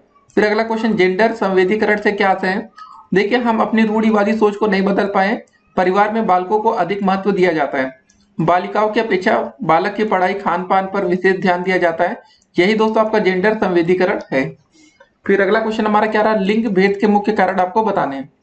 इसके मुख्य कारण देखते हैं, बालिकाओं को वंश का वाहक न समझना, दूसरा दोस्तों छोटी उम्र में विवाह कर देना, तीसरा घरेलू कार्यों की जिम्मेदारी देना, चौथा कि छोटे बच्चों की घर में देखभाल करना, पांचवा कि अभिभावकों की आर्थिक तंगी, छठा कि बालिकाओं के लिए उदासीनता एवं उपेक्षता, ठीक है, उपेक्षा। अगला क्वेश्चन है, विद्यालय अभिलेखों का आपको महत्व लिखना है। अभिलेखों के आधार पर ही विभाग द्वारा मांगी गई सूचनाओं को भेजा जाता है। अभिलेखों के माध्यम से ही योजनाओं की प्रगति आख्या प्रस्तुत की जाती है, भावी योजनाओं के निर्माण में ये सहायक होती है। अगला प्रश्न क्या रहा, न्यूनतम अधिगम स्तर क्या है, उदाहरण देकर आपको समझाना है। न्यूनतम अधिगम स्तर एक ऐसी प्रक्रिया है जिसमें यह निर्धारित किया जाता है कि बच्चे को अमुक या किसी निश्चित स्तर पर कम से कम कितना सीखना चाहिए। उदाहरण के लिए दोस्तों देखिए, कक्षा जैसे नमन है, कक्षा 8 का छात्र है और इसके लिए बोर्ड द्वारा यह निश्चित किया गया है कि कम से कम 33% अंक प्राप्त करने वाला बच्चा ही उत्तीर्ण होगा। तो उस बालक के द्वारा सत्र में मेहनत करके 8वीं के स्तर को पास करने के लिए 33% अंक प्राप्त करना अनिवार्य होगा। यही दोस्तों आपका न्यूनतम अधिगम स्तर कहलाएगा। वैसे दोस्तों आपका डीएलएड में क्या होता है, 50% नंबर लाने पड़ते हैं। जैसे दोस्तों आपका पेपर 50 नंबर का होगा तो आपको पास होने के लिए 25 नंबर लाना पड़ेगा, ठीक है, तो ये चीज आपको समझनी पड़ेगी। फिर अगला क्वेश्चन हमारा क्या रहा कि श्री एन जनार्दन रेड्डी ने अपनी रिपोर्ट कब पेश की थी। देखिए 1986 की शिक्षा नीति की समीक्षा के लिए गठित समिति के अध्यक्ष आंध्र प्रदेश के तत्कालीन मुख्यमंत्री श्री एन जनार्दन रेड्डी की अध्यक्षता में 22 जनवरी 1992 को समिति ने अपनी रिपोर्ट पेश की। फिर अगला क्वेश्चन क्या है, हंटर कमीशन को अन्य किस नाम से जानते हैं, इसको बताना है। तो हंटर कमीशन को भारतीय शिक्षा आयोग 1882 के नाम से जाना जाता है। उच्च प्राथमिक विद्यालयों में मिड डे मील कब प्रारंभ हुआ, आपको ये बताना है। तो दोस्तों वर्ष 2007 से ये प्रारंभ हुआ। फिर सर्व शिक्षा अभियान संचालित किए जाने के उद्देश्य क्या है, ये आपको बताना है। इसके उद्देश्य देखते हैं। वर्ष 2003 तक प्राथमिक विद्यालयों, शिक्षा गारंटी केंद्रों, वैकल्पिक और विद्यालय शिविरों में सभी बच्चों को प्रवेश करना। दूसरा, सन 2007 तक सभी बच्चे कक्षा 5 की प्राथमिक शिक्षा पूरी कर लेनी चाहिए। तीसरा, दोस्तों सन 2010 तक सभी बच्चे कक्षा 8 तक की शिक्षा पूर्ण कर लें। फिर अगला क्वेश्चन हमारा क्या है, इसको जरा देखते हैं कि सर्व शिक्षा अभियान का मुख्य प्रमुख लक्ष्य क्या था। तो सभी बच्चे 2005 तक स्कूल शिक्षा गारंटी केंद्र, वैकल्पिक विद्यालयों में दाखिला, स्कूलों में वापस लौटे शिविर, बैक टू स्कूल कैंप में होना चाहिए था। अपव्यय का आपको अर्थ बताना है। तो अपव्यय का अर्थ देखते हैं। इसका देखिए शाब्दिक अर्थ है व्यर्थता अथवा फिजूल खर्ची। शिक्षा में अपव्यय का प्रयोग इसी अर्थ में किया जाता है जब कोई बालक किसी कक्षा या पाठ्यक्रम में दाखिला विद्यालय लेने के पश्चात उसे पूरा किया बिना बीच में छोड़ देता है, तो दोस्तों उसको हम लोग बोलते हैं अपव्यय। जैसे नहीं तो आपने कॉलेज में स्कूल में दाखिला लिया, उसको बीच में छोड़ दिया। उसके बाद अगला क्वेश्चन है दोस्तों हमारा अवरोधन का आपको अर्थ बताना है। तो इसका अर्थ जरा देखते हैं। अवरोधन का शाब्दिक अर्थ होता है अवरोधन मतलब अवरोध अथवा रुकावट या रुकावट का आ जाना। इसे इस प्रकार परिभाषित किया जा सकता है कि जब कोई बालक एक निश्चित समय के पाठ्यक्रम को उससे अधिक समय में पूरा करता है तो उसे अवरोधन कहा जाता है। छात्र के अध्ययन क्रम में रुकावट आ जाती है। ठीक, जो दोस्तों अध्ययन होता है उसमें रुकावट आती है। भारत में इस ओर हर्टांग कमेटी ने सर्वप्रथम 1929 में हमारा ध्यान आकर्षित किया गया है। देखिए हर्टांग कमेटी के अनुसार अवरोधन से हमारा तात्पर्य है कि किसी बच्चे का निम्न कक्षा में एक से अधिक वर्ष तक रोके जाने से है। अगला क्वेश्चन दोस्तों, निम्न योजनाओं के पूरे नाम आपको बताना है। जैसे दोस्तों पहला हो गया आपका ओबी। ओबी का मतलब होता है आपका हिंदी में ऑपरेशन ब्लैक बोर्ड, ठीक है ना। फिर एसओपीटी मतलब special orientation programme for teacher. फिर DPEP district primary education programme हो गया। एनईपीजीईएल मतलब दोस्तों national programme of education for girls at elementary level, ठीक है ना। इसका जरा आप फुल फॉर्म लिख कर याद कर सकते हैं, जैसे भी याद कर सके याद करना है। तो अगला प्रश्न क्या है, समवर्ती सूची में दिए गए विषयों पर नीति एवं कानून बनाने का अधिकार किस सरकार को है। देखिए अब ये सब प्रश्न दोस्तों आपके पेपर में आ चुके हैं, जरा इसको देखेंगे। 2016 में प्रश्न पूछा गया है, तो इसका आंसर होगा हमारा केंद्र एवं राज्य दोनों सरकारों को, ठीक है। फिर अगला क्वेश्चन, भारत के एक पंथ निरपेक्ष राष्ट्र की घोषणा का उल्लेख कहां पर है। तो दोस्तों ये संविधान के 42वें संशोधन में। अगला क्वेश्चन क्या है, ईस्ट इंडिया के आज्ञा पत्र का पुनरावर्तन किसके द्वारा किया जाता है था। तो कंपनी के दोस्तों आज्ञा पत्र का 20 वर्ष के पश्चात ब्रिटिश पार्लियामेंट द्वारा इसका पुनरावर्तन किया जाता था। अगला क्वेश्चन क्या रहा कि मैकाले शिक्षा द्वारा भारत में किस प्रकार का वर्ग तैयार करना चाहता है। देखिए मैकाले ने अपने विवरण पत्र में लिखा था, हमें भारत में एक ऐसा वर्ग बनाना चाहिए जो रक्त और वर्ण में भारतीय किंतु रुचियों में नैतिक आदर्शों और बुद्धि में अंग्रेज हो। इस बात से यह स्पष्ट होता है कि मैकाले भारत में ऐसा वर्ग या बाबू वर्ग उत्पन्न करना चाहता था जो पाश्चात्य सभ्यता का उपासक और ब्रिटिश शासक का भक्त बनकर अंग्रेजी राज्य की जड़ें मजबूत करने में सरकारी मदद कर सके। फिर हमारा अगला क्वेश्चन क्या है कि वुड के आदेश पत्र में शिक्षा का माध्यम क्या निर्धारित किया गया था, ये आपको बताना है। इसमें दोस्तों आपका अंग्रेजी तथा भारतीय भाषाएं थी। अगला क्वेश्चन, यशपाल समिति की अध्यक्षता में गठित समिति का उद्देश्य क्या था। तो इसका आंसर होगा अधिगम की गुणवत्ता में सुधार करते हुए सभी स्तरों के स्कूली छात्रों विशेषकर छोटे बच्चों पर पढ़ाई को बोझ को कम करना, ठीक है ना, करके उपायों के बारे में मतलब सलाह देना था। अगला क्वेश्चन हमारा क्या रहा, देखिए दोस्तों कि ऑपरेशन ब्लैक बोर्ड के विद्यालयों को कौन कौन सी सुविधाएं प्रदान की गई हैं। तो दोस्तों जरा इसकी हम सुविधाओं को देखते हैं कौन कौन सी सुविधाएं। पहला दोस्तों देखिए यहाँ पर शिक्षक उपकरण है, पाठ्यक्रम शिक्षक संदर्शिका पाठ्य पुस्तक होनी चाहिए। दूसरा कक्षा शिक्षण सामग्री मानचित्र ग्लोब चार्ट होना चाहिए। तीसरा खेल सामग्री व खिलौने। चौथा विज्ञान किट। पांचवा लघु यंत्र किट या पेचकस प्लास। छठा दोस्तों आपका श्रव्य उपकरण रेडियो। सातवां पुस्तकालय हेतु पुस्तकें। आठवां विद्यालय घंटी। नौवां संगीत उपकरण या ढोलक तबला एवं हारमोनियम। 10वां शिक्षक के पास आकस्मिक खर्च हेतु धन होना चाहिए। 11वां कक्षा कक्ष होना चाहिए। 12वां शौचालय। 13 चौटाई। 14 दोस्तों क्या आपका की कुर्सी शिक्षकों के लिए और 15वां ब्लैक बोर्ड। फिर अगला क्वेश्चन हमारा क्या रहा कि पी मोस्ट का पूरा नाम आपको अंग्रेजी में लिखना है। पी से दोस्तों आपका प्रोग्राम है, एम से programme of mass orientation for school teachers. अगला प्रश्न क्या रहा हमारा कि बेसिक शिक्षा परियोजना के आपको उद्देश्य बताना है। तो इसके उद्देश्य को हम देखते हैं। पहला उद्देश्य ये रहा आपका कि विद्यालय सुलभ कराना। इस परियोजना के अंतर्गत 300 की आबादी तथा 1.5 किलोमीटर की दूरी पर प्राथमिक विद्यालय वैकल्पिक शिक्षा केंद्रों को खोलना शामिल किया गया था। दूसरा, नामांकन वर्ष 2000 तक 6 से लेकर 11 वय वर्ग के सभी बालक बालिकाओं विद्यालयों में नामांकन कराना। तीसरा दोस्तों, उपलब्धि प्राप्त करना वर्ष 2000 तक विद्यालयों में नामांकित बच्चों में न्यूनतम अधिगम स्तर की दक्षताएं विकसित कराना। चौथा दोस्तों आपका होता है सतत शिक्षा, लगभग 5000 की ग्रामीण क्षेत्र की आबादी पर सतत शिक्षा की सुविधा प्रदान करना। अगला प्रश्न क्या रहा हमारा कि प्रथम चरण में डीपीईपी देश के किन राज्यों में लागू की गई थी, आपको यह बताना है। तो 7 राज्यों में दोस्तों 42 जनपदों में प्रथम चरण में कौन कौन से दोस्तों चयनित राज्य थे। इसमें पहला था आपका दोस्तों मध्य प्रदेश, असम, हरियाणा, महाराष्ट्र, कर्नाटक, तमिलनाडु एवं केरल। फिर अगला प्रश्न क्या रहा हमारा कि ड्रॉप आउट के संदर्भ में डीपीईपी का क्या उद्देश्य था। देखिए, ड्रॉप आउट की दर को 10% कम करना तथा धारण क्षमता को 90% तक बढ़ाना था। अब डीपीईपी दोस्तों अभी हमने यहाँ पर देखा था, आप लोग शायद कंफ्यूज हो रहे हो। तो डीपीईपी दोस्तों हमारा ये था, जरा देख लीजिए फिर से, डिस्ट्रिक्ट प्राइमरी एजुकेशन प्रोग्राम, ठीक है ना, ये था हमारा डीपीईपी।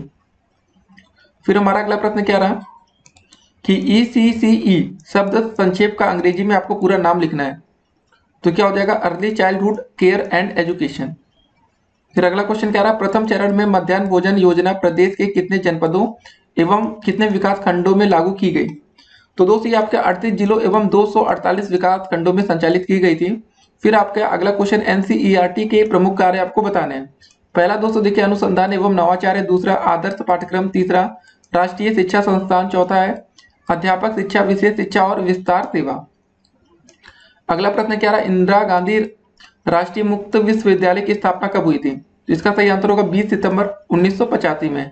फिर अगला क्वेश्चन, कलकत्ता मदरसा एवं बनारस संस्कृत कॉलेज की स्थापना किस उद्देश्य से की गई थी। तो देखिए दोस्तों, कलकत्ता मदरसे की स्थापना का मुख्य उद्देश्य इस्लाम धर्म तथा मुस्लिम कानूनों की शिक्षा देकर अंग्रेज न्यायाधीशों के लिए मुस्लिम सलाहकार तैयार करना था। फिर आपका दोस्तों अगला था कि बनारस संस्कृत विद्यालय की स्थापना का उद्देश्य मनुस्मृति पर आधारित हिंदू कानूनों की शिक्षा देकर अंग्रेज न्यायाधीशों के हिंदू सलाहकार को तैयार करना था। फिर हमारा अगला क्वेश्चन क्या आता है कि मैकाले की शिक्षा नीति दोषपूर्ण होने के बावजूद इसका तत्कालीन भारतीय शिक्षा प्रणाली पर क्या दूरगामी प्रभाव पड़ा, आपको ये बताना है। देखिए, भारतीय शिक्षा के इतिहास में मैकाले का क्या योगदान रहा, इस विषय में विद्वानों में आपके मतभेद हैं। कुछ विद्वान मैकाले को भारतीय शिक्षा के इतिहास में मार्ग प्रदर्शक मानकर चलते हैं। दूसरे विद्वान के अनुसार मैकाले को भारत को दास्ता की जंजीर में जकड़ने के लिए उत्तरदायी माना जाता है। तो देखिए जरा, दादा भाई नेहरूजी ने मैकाले की प्रशंसा करते हुए कहा था कि मैकाले भारत की उन्नति करना चाहता था, उसके इरादे नेक थे। उसने हमारी संस्कृति पर जो आरोप लगाए उनको हमें उदारता पूर्वक भूल जाना चाहिए, उसके ज्ञानता के लिए हमें उसे क्षमा करना चाहिए। मैकाले के विषय में निम्नलिखित बातें ध्यान देने योग्य हैं। अब कौन कौन सी बातें जरा इसको हम लोग देखते हैं। मैकाले को भारतीय शिक्षा का अग्रदूत माना जा सकता है। वह पहला अंग्रेज विद्वान था जिसके विचारों से प्रभावित होकर एक ऐसी सरकारी नीति निर्धारित हुई जिससे प्राच्य पाश्चात्य विवाद समाप्त हो गया और आधुनिक अंग्रेज शिक्षा की नींव पड़ गई। दूसरा दोस्तों, मैकाले के विवरण पत्र से भारत के लिए पाश्चात्य ज्ञान विज्ञान का द्वार खुल गया, क्योंकि अंग्रेजी भाषा को माध्यम के रूप में स्वीकृत किए जाने पर पाश्चात्य वैज्ञानिक ज्ञान भारतीयों के लिए सुलभ हो गया। तीसरा दोस्तों पॉइंट था कि अंग्रेजी शिक्षा ने भारतीय जनता में समानता, स्वतंत्रता और बंधुत्व की भावनाएं उत्पन्न करके उनमें राजनीतिक जागृति उत्पन्न कर दी। यदि भारत में अंग्रेजी शिक्षा का प्रादुर्भाव न हुआ होता तो भारत में स्वतंत्रता संग्राम कभी न छिड़ता। फिर देखिए, आपके मैकाले के विवरण पत्र में कुछ खामियां थी। उसकी सिफारिशों को मान लेने पर भारतीय जनता पर कुछ दुष्प्रभाव भी पड़े, इसलिए मैकाले की कटु आलोचना भी की जाती है। फिर हमारा अगला प्रश्न क्या रहा कि प्राथमिक शिक्षा के विस्तार के संबंध में चार्ल्स वुड की सिफारिशों का आपको उल्लेख करना है। तो वुड के घोषणा पत्र में सिफारिश की गई कि सरकार प्राथमिक शिक्षा पर अधिक धन व्यय कर प्रत्येक जिले में स्कूलों की स्थापना करे, देसी विद्यालय का सुधार करे और मेधावी और निर्धन छात्रों के लिए छात्रवृत्तियों की व्यवस्था की जाए ताकि उनको निम्न स्तर से उच्च स्तर तक शिक्षा प्राप्त करने में सुविधा मिले। फिर हमारा अगला प्रश्न क्या रहा कि प्राथमिक शिक्षा के संदर्भ में अपव्यय एवं अवरोधन का आपको अर्थ स्पष्ट करना है।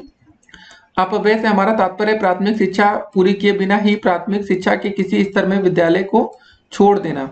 और दोस्तों देखिए, टांग कमेटी के अनुसार अवरोध से हमारा तात्पर्य है कि बच्चों का एक कक्षा में 1 वर्ष से अधिक समय के लिए रुकना, भारत में एक बड़ी मात्रा में एक छोटे छोटे अबोध बालक एक ही कक्षा में एक से अधिक वर्ष के लिए रुक जाते हैं।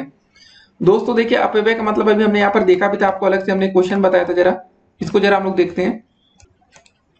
तो अभी हमने यहाँ पर दोस्तों अपव्यय को समझा था कि अपव्यय का जो शाब्दिक अर्थ होता है हमारा व्यर्थता अथवा फिजूल खर्ची भी है। ठीक है ना दोस्तों, इसको जरा आप ध्यान रखिएगा। अब अगला क्वेश्चन हम लोग देखेंगे यहाँ पर। ठीक है कि अगला क्वेश्चन हमारा क्या रहा है कि पी मोस्ट कार्यक्रम का आपको पूरा नाम लिखना है। अभी दोस्तों हमने देखा था सेवारत अध्यापकों का विस्तृत अभिविन्यास कार्यक्रम या programme of mass orientation for school teacher. फिर दोस्तों आपका अगला क्वेश्चन आता है SOPT किस स्तर के अध्यापकों हेतु संचालित की गई। तो SOPT कार्यक्रम का आरंभ वर्ष 1993 से 94 से किया गया। सेवारत शिक्षकों के प्रशिक्षण के लिए NCERT को इसका उत्तरदायित्व सौंपा गया है। फिर हमारा अगला प्रश्न क्या रहा, उत्तर प्रदेश बेसिक शिक्षा परियोजना मूलतः किन किन कार्यों से संबंधित है, इसको संक्षेप में आपको लिखना है। तो इसके अंतर्गत राज्य जनपद तथा स्थानीय स्तर पर विभिन्न इकाइयों के माध्यम से पूरे राज्य के क्षेत्र 14 वय के 100% बच्चों का नामांकन करना तथा विद्यालय सुविधाओं का नियोजन एवं प्रबंधन करना शामिल है। अगला क्वेश्चन पूर्व माध्यमिक मतलब पूर्व प्राथमिक शिक्षा परियोजना के अंतर्गत शिक्षकों के सर्वांगीण विकास हेतु कौन कौन सी योजनाएं चलाई जा रही हैं, आपको ये बताना है।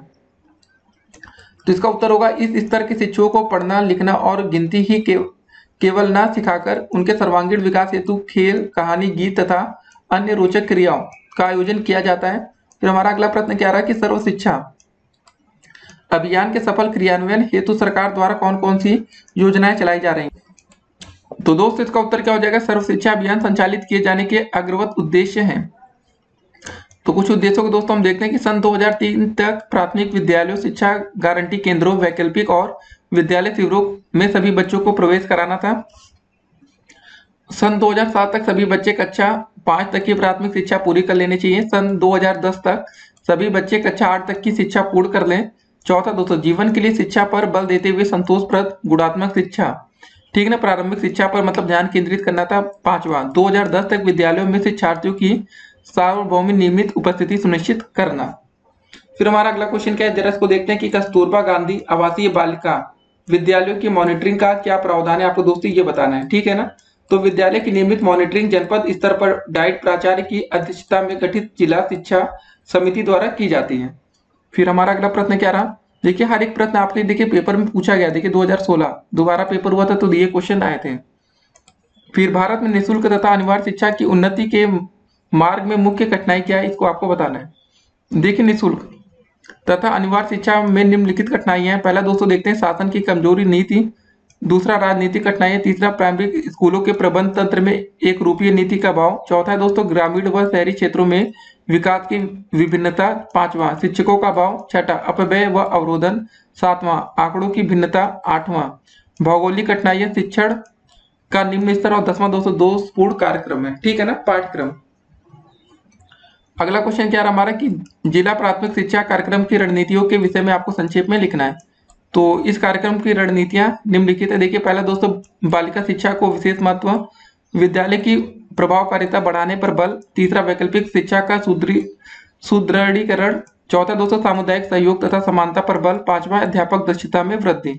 अगला क्वेश्चन क्या रहा, संपूर्ण साक्षरता अभियान की किन्हीं 3 विशेषताओं का आपको उल्लेख करना है। तो पहला दोस्तों देखते हैं इस अभियान की सफलता पूर्णतः जनता की अभिप्रेरणा एवं सामुदायिक सहयोग पर आधारित है। दूसरा संपूर्ण साक्षरता अभियान लक्ष्योन्मुखी है, न केवल नामांकन वृद्धि करना इसका उद्देश्य नहीं है। तीसरा दोस्तों यह परियोजना विशिष्ट क्षेत्रों में समयबद्ध एवं स्वैच्छिक संस्थाओं व्यक्तियों के आपसी सहयोग से परिणामोन्मुखी है। चौथा दोस्तों देखिए संपूर्ण साक्षरता अभियान को संचालित करने के लिए जिला स्तर पर पंजीकृत समितियों को अनुमति प्रदान की गई है।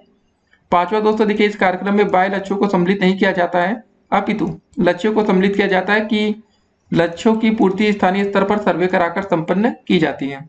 अगला क्वेश्चन दोस्तों हमारा क्या रहा है कि न्यूनतम अधिकतम स्तर से आप क्या समझते हैं, आपको ये बताना है।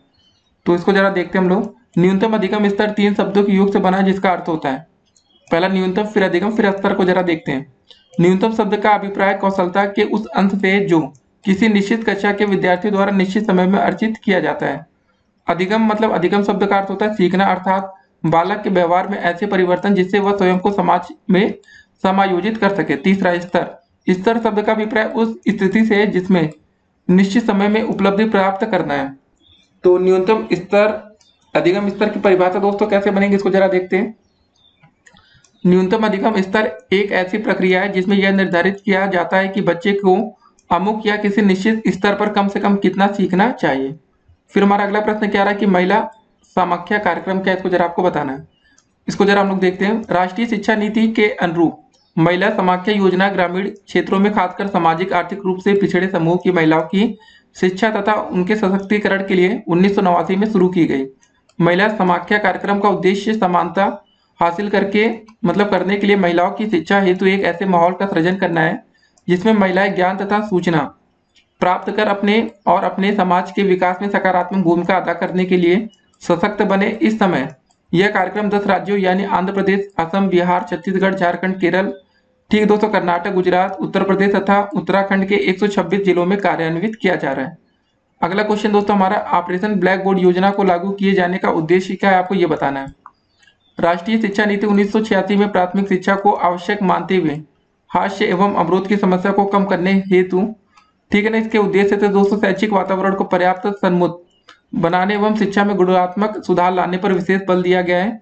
विद्यालयों के अनाकर्षक वातावरण, अरुचिकर पाठ्यक्रम, अपर्याप्त भवनों, पाठ्य सामग्री एवं खेल सामग्री आदि में सुधार लाने की दृष्टि से राज्य सरकार एवं शिक्षा विभाग द्वारा अनेक प्रयास किए जा रहे हैं। इसी उद्देश्य से राष्ट्रीय शिक्षा नीति 1986 की कार्य योजना में ऑपरेशन ब्लैक बोर्ड अभियान चलाने की संकल्पना की गई है। अब इसका जरा दोस्तों हम उद्देश्य भी देख लेते हैं। इसके उद्देश्य क्या है हमारे। इस योजना का उद्देश्य प्राथमिक स्कूलों में पाठ्य सामग्री तथा शिक्षण उपकरण जैसी न्यूनतम आवश्यक सुविधाओं की व्यवस्था सुनिश्चित करना है। ओबीबी के अंतर्गत न्यूनतम सुविधाएं प्रदान की गई हैं। पहला दोस्तों पॉइंट आता है कि 2 बड़े पक्के कमरे जिसमें सामने बरामदा हो। दूसरा, कम से कम 2 अध्यापकों की नियुक्ति जिसमें एक महिला हो। तीसरा, खिलौने, श्यामपट्ट, नक्शे, पुस्तकालय के लिए पुस्तकों तथा शिक्षण अधिगम सामग्री हो।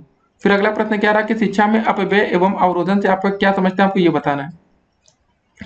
अपव्यय देखेंगे दोस्तों, अपव्यय से हमारा तात्पर्य प्राथमिक शिक्षा पूरी किए बिना ही प्राथमिक शिक्षा के किसी स्तर से विद्यालय छोड़ देना है। इस प्रकार अपव्यय उम्र, श्रम, शक्ति, प्रयास तथा अभिभावकों के धन की क्षति होती है जो बालक के प्राथमिक शिक्षा के पूर्ण न करने के कारण होती है। अवरोधन का दोस्तों देखते हैं, बच्चों का एक ही कक्षा में 1 वर्ष से अधिक समय के लिए रुक जाना, मतलब भारत में एक बड़ी मात्रा में छोटे छोटे अबोध बालक एक ही कक्षा में 1 से अधिक वर्ष के लिए रुक जाते हैं। तो दोस्तों जैसे आपके डीएलएड में मान लेते सेमेस्टर बैक लग जाती है, आपको दोबारा पढ़ना पड़े, वो आपका अवरोधन होगा। और अपव्यय में ये समझ लीजिए अगर आपने डीएलएड को बीच में छोड़ दिया तो आपके पैसों की खर्च होगी बस। अगला क्वेश्चन दोस्तों, हंसा मेहता समिति 1962 के प्रमुख सुझाव क्या है, ये आपको बताना है।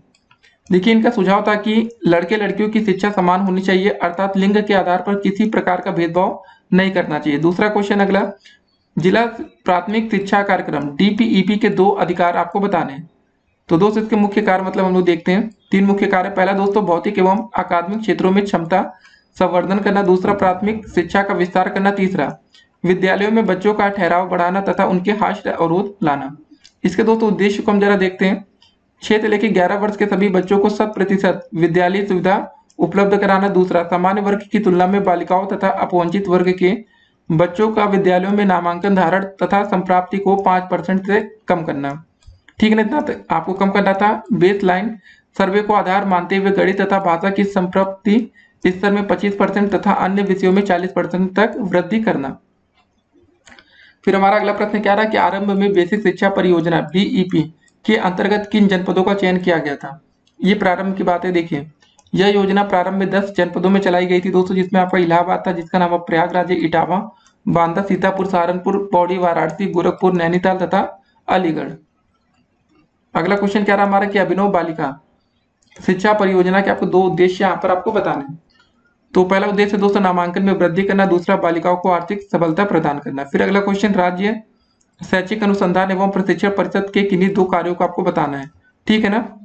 तो राज्य शैक्षिक अनुसंधान एवं प्रशिक्षण परिषद दोस्तों इसका फुल फॉर्म याद रखिएगा, मतलब शॉर्ट फॉर्म बोलते हैं इसको SCERT। नाम तो वो सुना होगा, जैसे NCERT होता है वैसे आपका SCERT होता है। इसका हिंदी में नाम पूरा याद रखिएगा। कि दोस्तों कार्य हम जरा देखते हैं। देखिए पहला दोस्तों कार्य, प्रारंभिक स्तरीय शिक्षकों के लिए सेवा पूर्व एवं सेवारत प्रशिक्षण कार्यक्रमों का आयोजन करना है। दूसरा, प्राथमिक एवं उच्च प्राथमिक कक्षाओं के लिए पाठ्यक्रम, पाठ्य पुस्तकों, शिक्षक संदर्शिकाओं एवं अन्य उपयोगी साहित्य का विकास करना। तीसरा दोस्तों, शोध सर्वेक्षण एवं नवाचार कार्यक्रमों का संचालन। अब अगला क्वेश्चन हम लोग देखेंगे यहाँ पर क्या रहा कि राष्ट्रीय शिक्षक शिक्षा परिषद या दोस्तों एनसीटीई की स्थापना कब की गई थी? 17 अगस्त 1995 को राष्ट्रीय अध्यापक शिक्षा परिषद की स्थापना हुई थी। फिर दोस्तों ब्रिज कोर्स से आप क्या समझते हैं? ब्रिज कोर्स से कुछ चीजें दोस्तों आपको ये बाद में पता चलेगा। तो ब्रिज कोर्स दोस्तों पहले इसका हम लोग आज से समझते हैं। ब्रिज कोर्स से तात्पर्य है कि ऐसा कोर्स जो शिक्षा से वंचित या ड्रॉप आउट बच्चों को या ऐसे बालकों को जो किसी वजह से शिक्षा से जुड़ नहीं पाए उन्हें शिक्षा से जोड़ने के लिए दोस्तों ब्रिज कोर्स कराया जाए। देखिए दोस्तों, अभी जो आपका सुपर टेट का आपका पेपर होता था स्टार्टिंग में हम आपको बता दें, उसमें बीएड के छात्रों को ब्रिज कोर्स मानता है। जैसे दोस्तों प्राइमरी में अगर टीचर बनना चाहते हैं बीएड के छात्र तो वहां पर ब्रिज कोर्स इनको कराया जाता है। फिर अगला क्वेश्चन दोस्तों हमारा क्या रहा कि स्कूल रेडीनेस कार्यक्रम की विशेषताएं आपको बतानी है। इसको जरा हम लोग देखते हैं। यह कार्यक्रम उन लोगों के लिए बनाया गया है जो कक्षा में, ठीक है ना, कक्षा 1 में मतलब सीधे प्रवेश करते हैं। कक्षा 1 के पहले पूर्व प्राथमिक शिक्षा का उन्हें किसी भी प्रकार का अनुभव प्राप्त नहीं होता। तो बालकों को प्रारंभिक 6 सप्ताह से 2 माह तक की अवधि तक दोस्तों बालकों को पूर्व प्राथमिक शिक्षा के अनुभव प्रदान किए जाते हैं और उन्हें विद्यालय के लिए तैयार किया जाता है। अगला क्वेश्चन दोस्तों हमारा क्या रहा कि मैकाले के निस्यंदन सिद्धांत से आप क्या समझते हैं, आपको ये बताना है। तो निस्यंदन सिद्धांत, इस सिद्धांत के अंतर्गत शिक्षा की व्यवस्था केवल उच्च वर्ग के व्यक्तियों के लिए की जाए, जहां से दोस्तों वह स्वतः ही धीरे धीरे छनकर निम्न वर्ग तक पहुंच जाएगी। छनाई से तात्पर्य है कि किसी द्रव का छनकर जैसे नीचे जाने से। शिक्षा के क्षेत्र में निस्यंदन या छनाई से तात्पर्य समाज के उच्च वर्ग की दी गई शिक्षा का कालांतर में निम्न वर्ग तक पहुंचने से है। फिर हमारा अगला प्रश्न क्या रहा कि प्राथमिक शिक्षा के संबंध में वुड डिस्पैच की प्रमुख संस्तुतियां क्या है, आपको यह बताना है। तो जरा दोस्तों इसकी देखते हैं प्रमुख संस्तुतियां। इस घोषणा पत्र द्वारा प्रथम बार यह अनुभव किया गया कि भारतीयों की शिक्षा का दायित्व सरकार पर है। दूसरा दोस्तों कि शिक्षा में छनाई के सिद्धांत को अस्वीकार कर दिया गया और जन शिक्षा के प्रसार पर बल दिया गया। तीसरा दोस्तों बिंदु था शिक्षा प्राप्ति के लिए निर्धन छात्रों को छात्रवृत्तियां देने की सिफारिश की गई। फिर अगला क्वेश्चन दोस्तों हमारा जिला शिक्षा एवं प्रशिक्षण संस्थान की स्थापना किस शिक्षा आयोग की संस्तुति पर हुई है, आपको बताना है। तो दोस्तों ये देखिए आपका डाइट कॉलेज जैसे ना, तो डाइट की स्थापना कब हुई? राष्ट्रीय शिक्षा नीति 1986 के द्वारा निर्धारित रणनीति के अंतर्गत अक्टूबर 1987 में प्रत्येक जिला स्तर पर जिला शिक्षा एवं प्रशिक्षण संस्थानों के स्थापना का कार्यक्रम प्रारंभ हुआ। अगला क्वेश्चन संविधान के अनुच्छेद 21A के भाग 3 के अंतर्गत मूल अधिकार में क्या निहित है, आपको ये बताना है। तो दोस्तों आपका अनुच्छेद 26A ठीक है के भाग 3 के अंतर्गत मूल अधिकार में निम्न बात निहित है। राज्य को 6 से लेकर 14 वर्ष ठीक है तक के सभी बच्चों को निःशुल्क तथा अनिवार्य शिक्षा उपलब्ध करानी होगी। अगला क्वेश्चन दोस्तों क्या है, बाल शिक्षा अधिकार नियम के अंतर्गत क्या निजी ट्यूशन की छूट प्राप्त है? तो दोस्तों इसका आंसर होगा नहीं, निजी ट्यूशन की छूट प्राप्त नहीं है। फिर कलकत्ता मदरसा की स्थापना कब और किसने की थी? तो कलकत्ता मदरसा की स्थापना सन 1781 में प्रथम गवर्नर जनरल वारेन हेस्टिंग्स ने की थी। अगला क्वेश्चन मिशन स्कूलों की 4 विशेषताएं आपको लिखनी है। तो पहला दोस्तों विशेषता है कक्षा शिक्षण प्रणाली प्रारंभ करने का श्रेय इन्हीं को जाता है। दूसरा क्या है, आधुनिक शिक्षण विधियों का प्रयोग किया जाता है। तीसरा, प्राथमिक स्कूलों में शिक्षा का माध्यम भारतीय भाषाएं थी। चौथा दोस्तों, इन स्कूलों में ईसाई धर्म की शिक्षा अनिवार्य रूप से दी जाती थी। फिर अगला क्वेश्चन दोस्तों क्या रहा हमारा कि शिक्षा में छनाई सिद्धांत से क्या से आपको ये बताना है। शिक्षा के क्षेत्र में निस्यंदन या छनाई से तात्पर्य समाज के उच्च वर्ग को दी गई शिक्षा को कालांतर में निम्न वर्ग तक पहुंचने से या पहुंचाने से। अगला क्वेश्चन दोस्तों क्या है हमारा, लॉर्ड कर्जन की शैक्षिक नीतियों में शिमला शिक्षा सम्मेलन 1901 आपको बताना है। ठीक है, तो लॉर्ड कर्जन की शैक्षिक नीतियां क्या थी? शिमला शिक्षा सम्मेलन 1901। सन 1901 में लॉर्ड कर्जन से शिमला में एक गुप्त शिक्षा सम्मेलन बुलाया। इस सम्मेलन का प्रमुख उद्देश्य भारतीय शिक्षा का पुनर्गठन और सुधार करना था। इस सम्मेलन में 150 प्रस्ताव पारित किए गए जो शिक्षा नीति संबंधी सरकारी प्रस्ताव और कर्जन की शिक्षा नीति के आधार पर बने। इस नीति के अंतर्गत भारतीय विश्वविद्यालय आयोग को नियुक्ति किया गया। इसके पश्चात तदुपरांत 11 मार्च 1904 को लॉर्ड कर्जन ने अपनी शिक्षा नीति को एक सरकारी प्रस्ताव के रूप में प्रकाशित किया। अगला क्वेश्चन क्या रहा कि राष्ट्रीय शिक्षा नीति 1992 में राष्ट्रीय शिक्षा व्यवस्था के विषय में क्या कहा गया, ये आपको बताना है। संपूर्ण भारत में शैक्षिक संरचना एक समान होनी चाहिए। यह शैक्षिक संरचना 10+2+3 के आधार पर होनी चाहिए और इसे सभी राज्य अपने अपने यहाँ लागू कर दें। शिक्षा की राष्ट्रीय प्रणाली राष्ट्रीय पाठ्यक्रम संरचना पर आधारित होनी चाहिए। फिर हमारा दोस्तों अगला क्वेश्चन क्या रहा है, शिक्षा बिना बोझ के नामक शीर्षक किसकी रिपोर्ट में प्रस्तुत की गई है, स्पष्ट आपको करना है। दोस्तों ये आपको यशपाल समिति की रिपोर्ट में प्रस्तुत की गई थी। फिर आपका एनसीएफ टीई 2009 क्या है?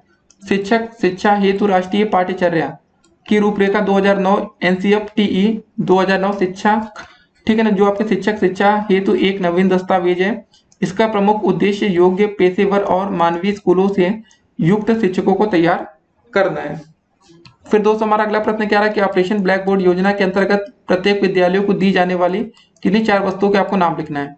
तो पहला दोस्तों आपको वही हो गया शिक्षक उपकरण, पाठ्यक्रम शिक्षक संदर्शिका पाठ्य पुस्तक हो गया, कक्षा शिक्षण सामग्री जैसे मानवीय ग्लोब चार्ट हो गया, तीसरा खेल सामग्री व खिलौने, चौथा विज्ञान किट। अगला प्रश्न हमारा पी मोस्ट क्या, आपको ये बताना। देखिए यह सेवारत अध्यापकों का विस्तृत अभिविन्यास कार्यक्रम है। इसका उद्देश्य राष्ट्रीय शिक्षा नीति 1986 की मूल संस्तुतियों से अवगत कराना है। एसओपीटी का पूरा नाम आपको लिखना है। तो एसओपीटी का पूरा नाम होता है प्राथमिक शिक्षकों का विशेष अनुस्थापन कार्यक्रम। फिर दोस्तों अगला क्वेश्चन है कि एनपीई जीवीएफएल प्राथमिक स्तरीय राष्ट्रीय बालिका शिक्षा योजना क्या है, आपको ये बताना है। सर्व शिक्षा अभियान के अंतर्गत यह एक ऐसा कार्यक्रम है जिसका उद्देश्य कक्षा 1 से लेकर 8 तक की बालिकाओं को शिक्षा के सार्वभौमिकरण के लिए अतिरिक्त सुविधाएं प्रदान करना है। ठीक है, फिर हमारा अगला प्रश्न क्या रहा कि जिला प्राथमिक शिक्षा कार्यक्रम या डीपीईपी किस बैंक की वित्तीय सहायता से संचालित किया गया? तो दोस्तों इसका आंसर होगा हमारा विश्व बैंक। अगला क्वेश्चन क्या रहा, राष्ट्रीय बाल श्रम परियोजना का उद्देश्य क्या है?